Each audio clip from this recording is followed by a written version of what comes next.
A relationship with the right referral partner could be a game changer for any B2B company. So what if you could reverse engineer these relationships at a moment's notice?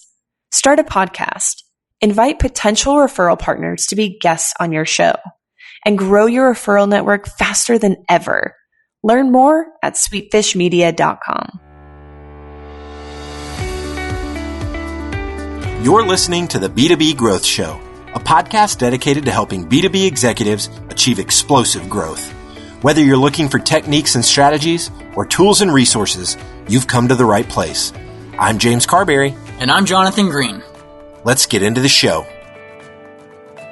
Welcome back to the B2B Growth Show. We're here today with Joanna Taccone. She is the marketing manager at Acuity Ads. Joanna, how are you doing today? Hi there. I'm doing very well, thanks. I am very excited to chat with you today. We're going to be talking about differentiating your brand to really explode growth. And in that, we're going to be talking a lot about programmatic marketing. But before we get into that, Joanna, I want listeners to understand why you're the person to be talking about this.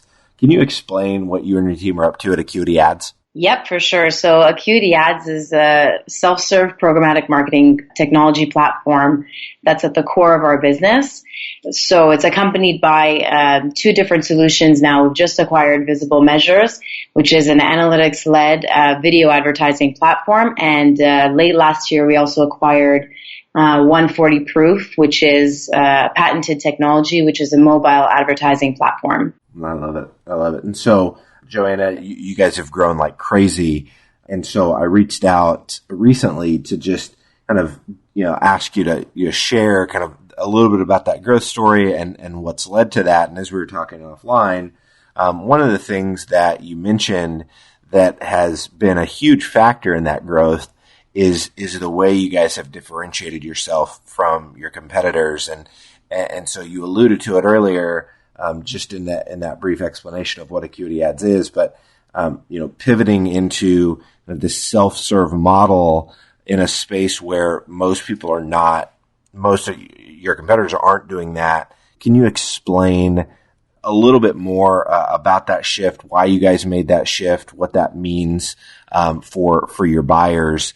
And I think that's an interesting story to tell. So if you could share that, I'd love it. Sure. So programmatic marketing is definitely the highest growth segment within the digital advertising industry. And the reason for that is that our platform takes the inventory, so digital inventory, which is available across multiple ad exchanges, and sort of siphons it all into our technology platform. And we've got a proprietary machine learning algorithm, which takes into consideration the inputs of a marketer's campaign and then optimizes that campaign across all of the inventory which is available. So this is already, definitely the highest growing segment of advertising, and everybody's coming onto programmatic platforms for their digital marketing.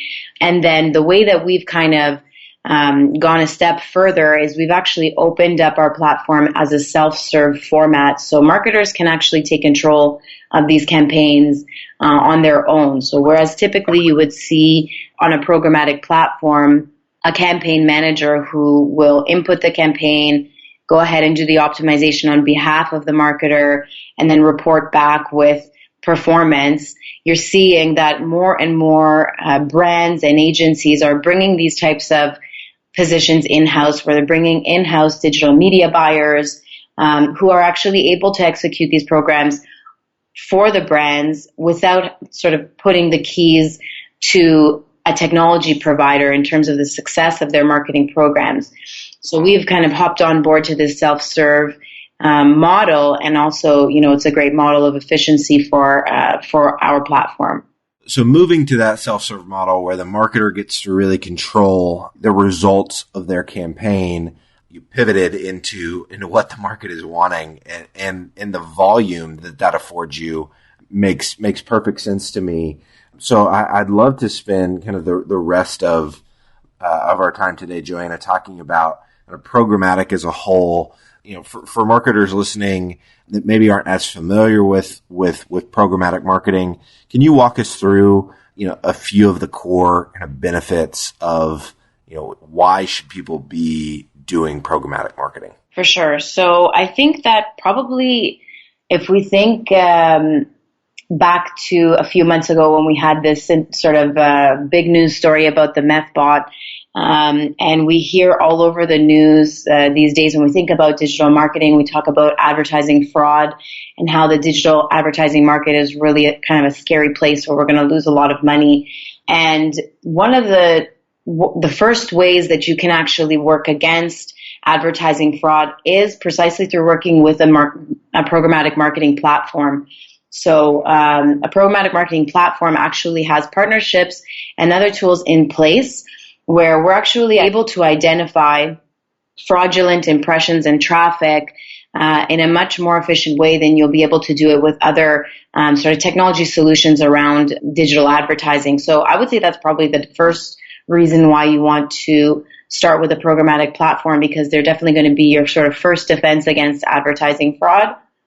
The other reason is for efficiency of success. So like I said, whereas traditionally you would connect to maybe different advertising exchanges who are out there one by one, depending on if you were looking for mobile or if you were looking for display ads or if you were looking for video ads or otherwise. What a programmatic platform does is it will actually connect out to multiple exchanges, and it will take into consideration the inputs of your campaign. So what is the targeting?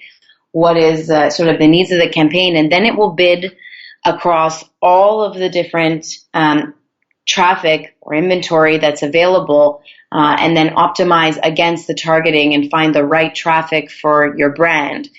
And so in that sense, it's efficiency, not just from optimizing the traffic, but it's also, optimizing in terms of not having to use so many different technology providers for your digital programs and just using sort of one.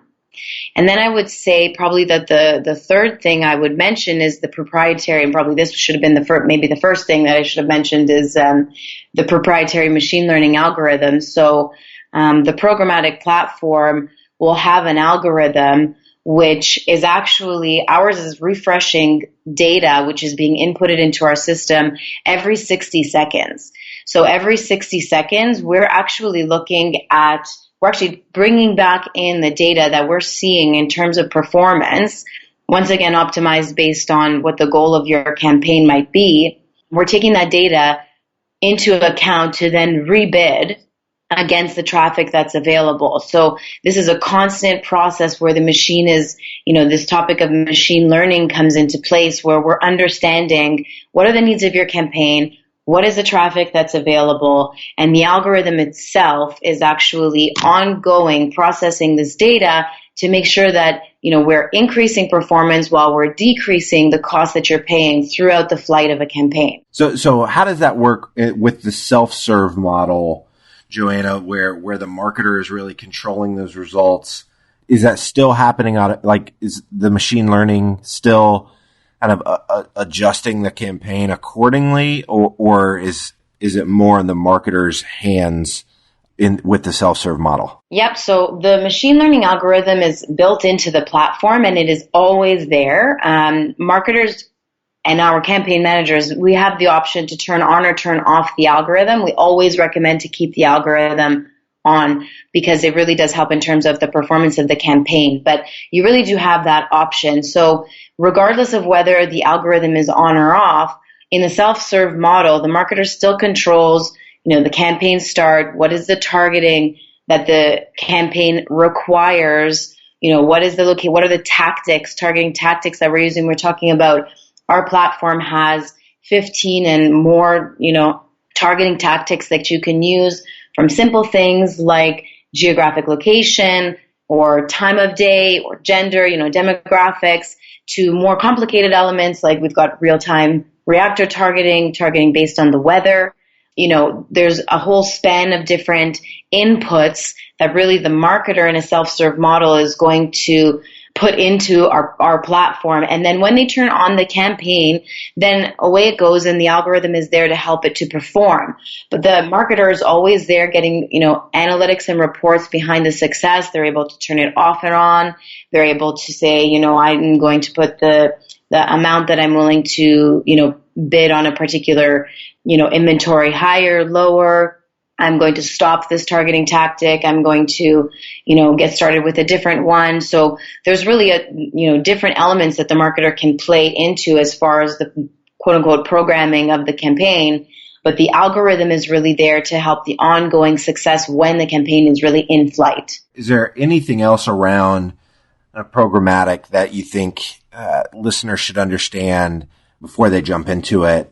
And I'd love to know kind of, is there anything, if you were talking to someone who's just getting started, maybe some advice that you would give them? For sure. I would say don't be afraid.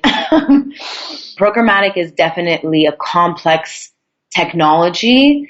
However, there are technology platforms like ours that are in place to make it as user-friendly, as accessible to the marketer as possible. So it's amazing the amount of, what's going on in the background of a programmatic marketing platform. There is, tons of really sophisticated technology that is kind of going into the inventory and optimizing. And so it might seem daunting to understand and to get on board with.